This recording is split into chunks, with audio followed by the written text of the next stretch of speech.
Buenos días, buenas tardes, buenas noches, bienvenidos a Historia y más. Hoy hablaremos sobre otro hijo de Tahuiqueraná llamado Boitui.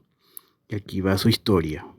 Hijo de Tahuiqueraná, la traducción literal de su nombre es víbora loro, describiendo su morfología. Una colosal serpiente con cabeza y pico de loro, su lengua roja y bífida, su piel escamosa y veteada. Su mirada maléfica asusta a los que encuentra, lanza terribles alaridos y potentes gruñidos que provocan terror.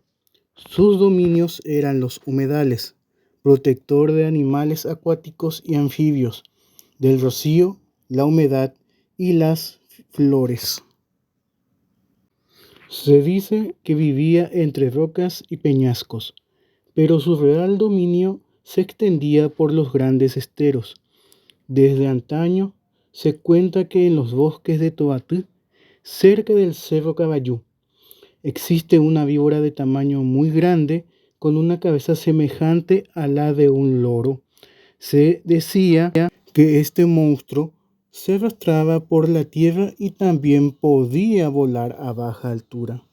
Esta colosal víbora loro se alimentaba, como ya se mencionó, de fruta y de rocío. Murió quemado con sus otros 6 hermanos en la cueva de Moñaicue en Yaguarón.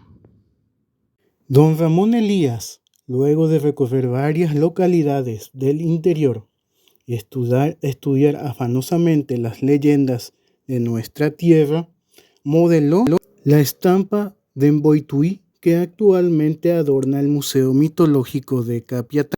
En otra versión, Boitui era un hermoso loro que habitaba en la tierra sin mal, versión guaraní del paraíso, que tenía una sola entrada, celosamente guardada por Rupabe. A este recinto de la vida inocente tenía Boitui, conociendo un sendero secreto de arriba. Algunos malucos o mamelucos hicieron beber miel lechiguana a este loro, emborrachándolo, por lo que se puso a hablar mucho, dando a conocer la senda secreta de la tierra sin mal, por lo cual pudieron colarse los malvados.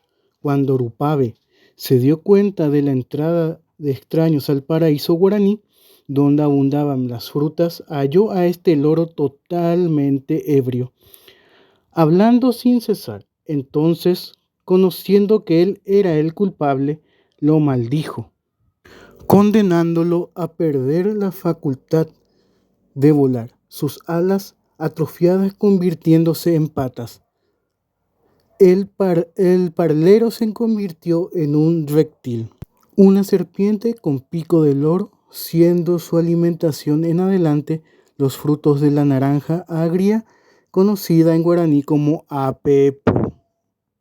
Esto es lo que sería la mitología guaraní con la historia del Boitui.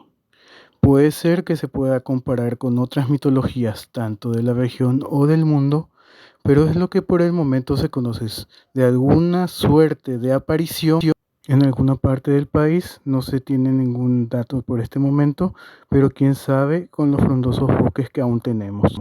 Esto fue un capítulo más de Historia y más. Si les gustó el contenido, pueden darle like y compartir el video. Nos vemos.